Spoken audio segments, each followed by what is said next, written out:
Welcome to the Desire Gap podcast. I'm your host, Dr. Laura Jurgens, and whether you want more sex than your partner or less, you are not wrong and your relationship isn't doomed.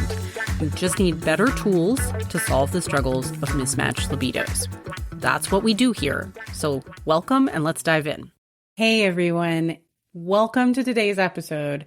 We're going to talk about the one thing you haven't tried yet for mismatched libidos. So if your kitchen layout was all wrong, if you couldn't open the fridge without doing, ninja moves to get to the oven, if the sink was on the opposite wall of the dishwasher, if absolutely nothing was where it was supposed to be, would the most beautiful countertops in the world be the best choice to fix it? Of course not, right? But that's essentially what's happening when you try to solve a desire discrepancy or libido mismatch with the tools that most people know about to try. And what actually we need here is we need a comprehensive remodel of this kitchen, right? Not a Band-Aid superficial solution, which is all most people find on the internet. So today we're going to look at the things many of you have tried from this lens of the remodel analogy. And I think that will help the solution become a little bit more clear for you and a lot more feasible. So some of the things a lot of my listeners have tried with great intentions. Books, you maybe read Esther Perel or Emily Nagoski books. Lovely. Scheduled sex can be problematic depending on how you do it. Date nights. All this stuff has made sense and none of it's bad. It's not a bad tactic. It's just not sticking and it's not really solving the issue. And there's really good reasons for that. But the problem is everybody's getting, trying all these things and then getting exhausted and feeling like nothing's working, therefore nothing can work. And that's not true. That's just like this kitchen remodel situation, right? You start to wonder if it's fixable at all when you're, decorating the backsplash, but you have this functional issue going on. Why is my kitchen still not working for me? And so here's what I want to invite you to understand. You don't have bad intentions or lack of effort. You just have the wrong tools for the job, right? So the fundamental problem, like in the kitchen, right, it's that the layout is broken. Nothing surface level is going to fix that. Nice countertops, new paint, right? You still can't cook in there. The flow is broken. The function doesn't work. And desire gaps are really similar in a lot of ways. The fundamental design is off. Not because you are broken, but because the conditions for desire are not there. And the conditions for authentic connection for both people are not there. So there's a lot of well-intentioned solutions that just don't address the layout issue, the lack of those conditions, right? And nothing surface level, it might not even seem like it's surface level that you're doing, right? But oftentimes it sort of inadvertently is. So reading a book, for example, there's nothing wrong with reading a book. I highly recommend a bunch of books. I don't particularly recommend some of the ones that most people tend to go to because they have this idea that they're somehow going to fix the problem. But for example, you may read a wonderfully insightful Esther Perel book, and it gives you some inspiration. It may help you understand why your layout isn't working. It may not because it's general, right? It's written for a general audience. But that's not addressing the fundamental layout problem. More date nights. It's like setting the table nicely when you can't use the stove, right? Buying toys and accessories. It's kind of like buying new kitchen gadgets when your major appliances are broken. And a lot of solutions, quote unquote solutions you'll see on the internet actually make it worse. So any sort of just do it advice, oh my God, that's like using a toaster that actually lit the ceiling on fire. It is going to make everything worse. Scheduled sex without addressing the underlying obligation sex dynamic is like using a pressure cooker with a broken lid. You are basically signing up for a disaster that could be very dangerous. And blaming anybody for any of these things, right, is about as effective as blaming someone for the kitchen layout. It's not going to solve that either. And a lot of those things are actually not just ineffective, they're creating new problems. And they're reinforcing obligation, building resentment. And so I want to just say it's not your fault for trying them, because there's a bad sex advice on the internet. It is not your fault that that's what's there and that it's hard to find good stuff, which is why I do my entire job, right? That is why I'm here, is to help you not make things worse and to help you know what does make things better for when you are ready to do that. And I get you might not be ready to do it right now, and it may take a little while for you to be ready to really do the kind of remodel that needs to happen. Fair enough. But at least let's look at why the other stuff isn't working so that you don't feel like nothing can work. Okay. Why that other stuff isn't working actually makes a lot of sense. And also let's look at what does work and what's needed here. So a ton of my listeners have been to couples therapy, like traditional talk therapy, or like couples counseling. And this is like hiring the architect to walk through and discuss why the layout doesn't work. So you might both understand the problem better at the end of that, whether we're talking about the architect or we're talking about the couples therapy. You might both understand the problem better at the end of that if you've had a good couples therapist. And, they vary just like any profession, just like coaches, just like lawyers, just like surgeons, right? Just like mechanics. Quality varies with every profession, but if you've had a good one, you may understand the problem better. That's great.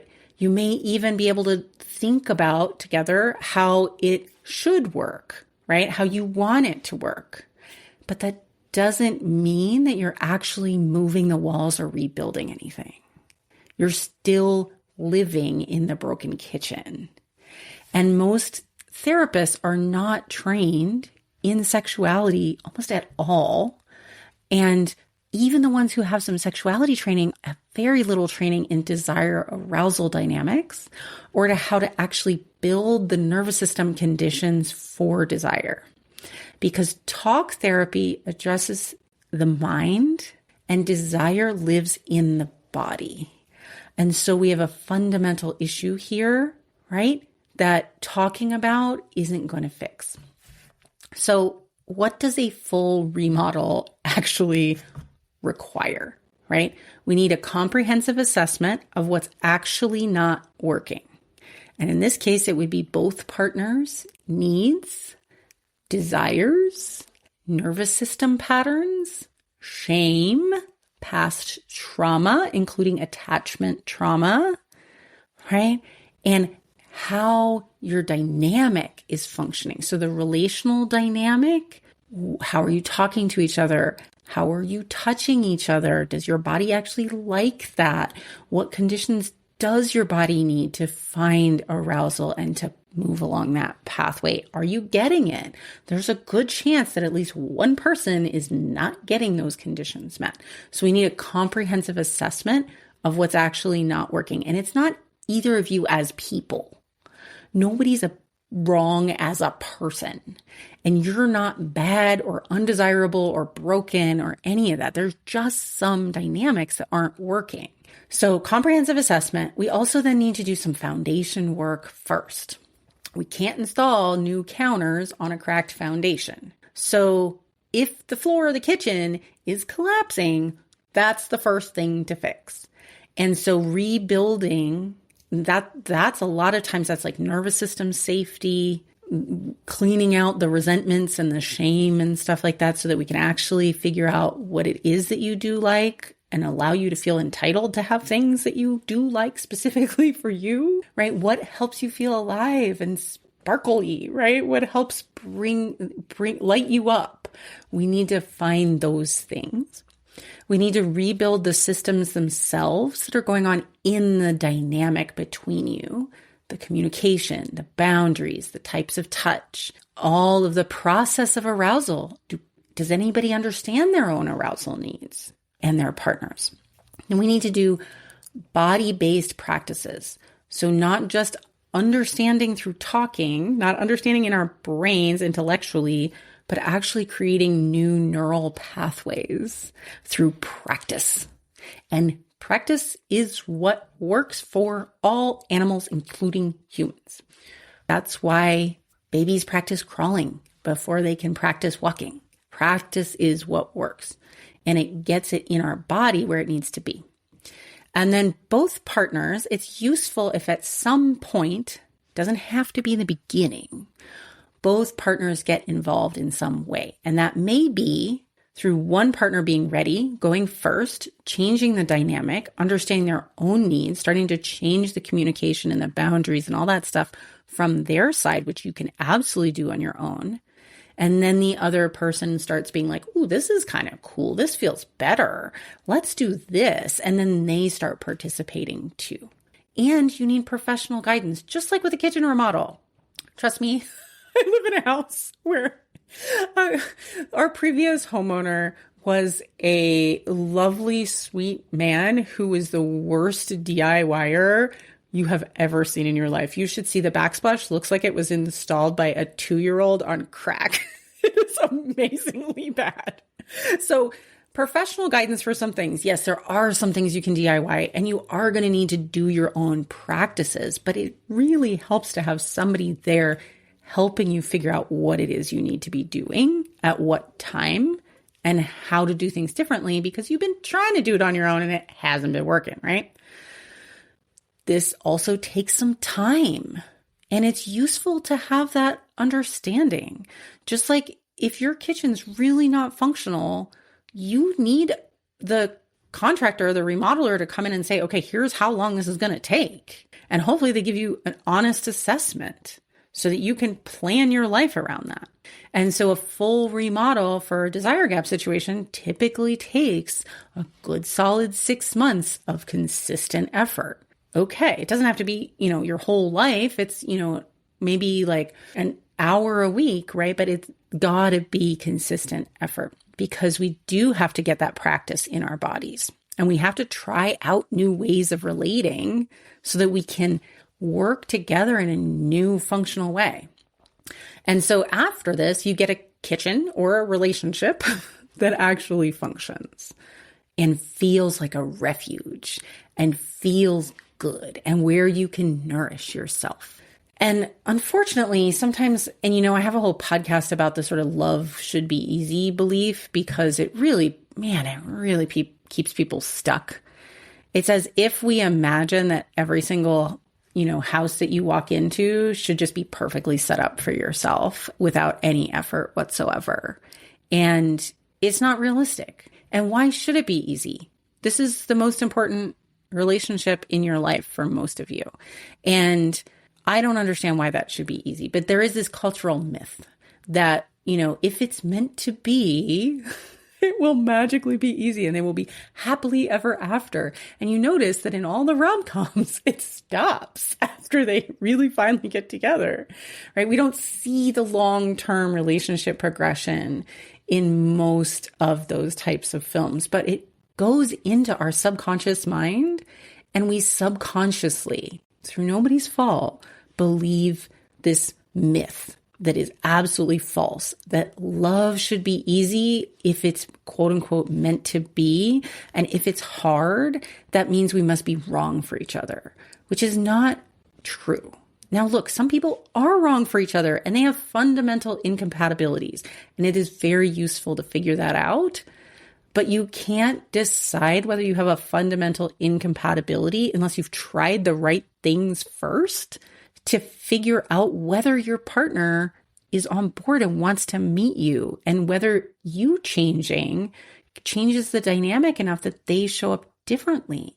If you don't even try to renovate the house, then just saying like, well, there's nothing, I can't live here, is not practical. And you're just going to have the same problem with the next house, because it's not going to be exactly you. Nobody is ever going to be exactly you. They're not going to be just like you. They're going to be a little different. And that could actually be wonderful. when you learn to navigate those differences in a way that's functional for both of you. And getting help is not evidence of failure, just like it's not evidence of failure to need your kitchen to be remodeled. It's evidence that you care enough to fix it, that you care enough to put the effort and the investment in to do the work that needs to be done. So what does that look like, right? I want everybody to have all the information. This is what it takes. You need to do the nervous system work, the safety work, the desire work, right? Understanding arousal, communication, all that stuff. You do have to do that. Just like in a kitchen remodel, you got to do all the parts. You got to do the appliances. You got to do the cabinets, right? You got to do the flooring. We got to do all those pieces to make it all feel whole and good and wonderful and work. So a good focused coaching program in any field typically runs about $5,000 to $15,000 and up, because people are charging all kinds of things. Whether it's business coaching, relationship coaching, health coaching, financial coaching, it depends on what you're working on, and how big the shift is going to be determines how long it takes. And of course, it depends who you're working with and what their general approach is to pricing. That's not unique to relationship work. It's just what comprehensive transformation costs. Just like having a kitchen or a bathroom remodel, having, a landscaper come in and redo your whole landscape. It depends on what professionals you work with.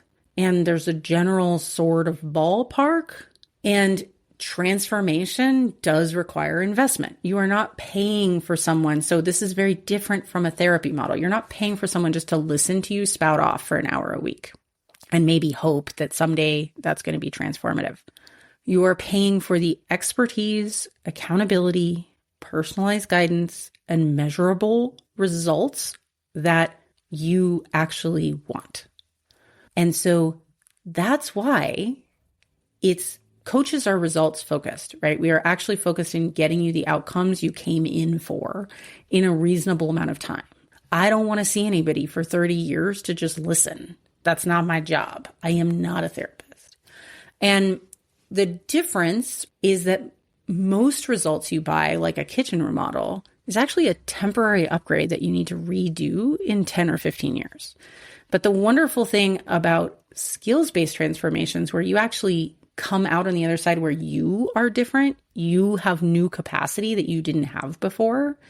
When you invest in your own capacity, it doesn't expire, which is so awesome. And one of the things that I love about coaching and love about getting coaching for myself is that when I invest in me, that learning stays with me for the rest of my life. And when you invest in your relationship and you have a relationship transformation, it benefits you forever, because now you can do the remodel yourself the next time. You have the tools to do the maintenance so it never needs it again. But both the kitchen remodel and the relationship remodel require temporary disruption, professional expertise, and a substantial investment. Neither should be done on an impulse or half-assed, but it's also not wise to avoid either one of those kinds of things if they're necessary. If you have the issue where you need the remodel, it's not wise to avoid it forever either. And generally, doing it earlier means you get to enjoy the benefits and the results earlier, which is just wonderful. And also means things don't get worse, which is typically what happens with relationship dysfunction. So if you are living with broken kitchen that affects everything, meal prep, family time, daily stress, get a kitchen remodel when you can. If you're living with a desire gap that affects everything, your connection, your intimacy, your mental health, your sense of self-worth and safety in the world, get a relationship remodel. And that's why I created my program. But you have the framework to really assess the solutions now that you see on the internet. So I want to invite you to ask, when you see something as a purported solution, does this address the fundamental issue underlying our disconnection pain, or is it cosmetic? Books Podcasts, including this one, they can help you understand the problem, which is a necessary first step, but it is not a solution. Apps, scheduled sex, like sex accessories can be helpful after you fix the foundation. And traditional therapy is really valuable for understanding some things. It is not often usually sufficient for actual transformation in desire and arousal challenges.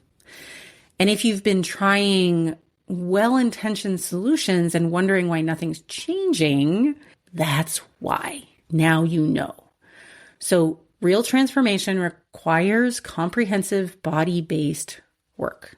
And in my experience, given the results I see with actual people who share this problem, and I've, put some of their actual results and numbers on so that you can see them on my information page for my program, because I think it's really powerful to see numbers. I'm a numbers person. I love numbers. I mean, I was a scientist for many years, and a pretty high-level statistician. So I really like to see the numbers. And these are numbers where people have said, this is what my goal is. This is what my current level of fulfillment is.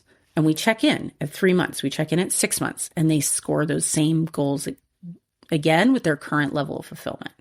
And you can see the difference that people are getting in their specific goals. So if you're curious about numbers and you love that stuff too, it's at laurajurgens.com/bridge. And you can read about the program, and then you can see some real clients' actual numbers. And so that program is the full remodel. You may not be ready for that right now. You may be in an exploratory phase. Totally legitimate. I am not here to push anybody who's not ready into it, because to be honest, I have a guarantee, and I really need people who are ready to do the work and not people who aren't, because otherwise I will be giving you your money back. Actually, what will actually happen is I will just say that we're not a good fit in our consultation. But people, when they are ready, this is what you need. I think, based on my expertise and my work with many, many, many people, this is what works.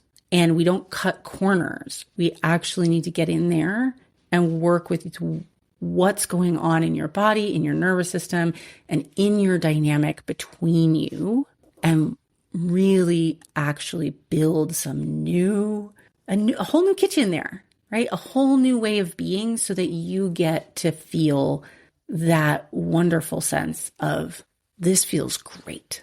This feels absolutely wonderful. So my message here today is, really just, you're not doing anything wrong in most cases. Well, sometimes people are doing things wrong. I don't want to lie to you. There's a lot of things you could be doing that actually are not helping. And if it hasn't gotten solved, then chances are what you've been doing is not helping. But that doesn't mean you are wrong. You're not a wrong person. You're not a bad person. But you've been doing well-intentioned, quote unquote, solutions that aren't actually solutions. You've been doing things that you've been told might work, but it's like throwing darts at the wall, right? Like, you have no idea if it's actually going to really change the situation. And most of the time, when you've done that and it hasn't helped, we start feeling like nothing can help. And that's where I really want to challenge you on that part, because evidence that other things haven't worked in the past is not a prediction that nothing can work in the future. But brains do tend to look at it that way. If you have never gotten into college before, and then you do, all of those previous rejections don't actually predict the fact that you'll never get into college. They just mean you haven't gotten into college yet. And then when you do get into college, you conveniently forget that you were totally worried that all of those other colleges not taking you meant that you would never get into college. It doesn't mean that. Just because a baby has never walked before doesn't mean that they never will walk, right? Thank God none of us had that mindset when we were babies, or we'd still be crawling around. So there are good solutions. It is possible, but it does require something different than most of what you're going to see on the internet. And when you're actually ready to dive in and do the remodel, then I'm happy to talk with you and see if we're a good fit. And you can always reach out to me. And right now, at least you have the information you need to start critically assessing some of these quick fixy kind of stuff that's out there in the world. All right, my friends, I'll see you here next week. Hey, so before you go, I have some more free help for you. If you are okay with sharing your email, I will send you my free guide, 5 steps to start solving desire differences without blame or shame. This is a practical starting point for individuals and couples. You can opt out of my emails at any time, but I think you'll want to stick around. I am not a spammer. Go get it at laurajurgens.com/libido. Make sure to spell my last name right, and the link is in the show notes.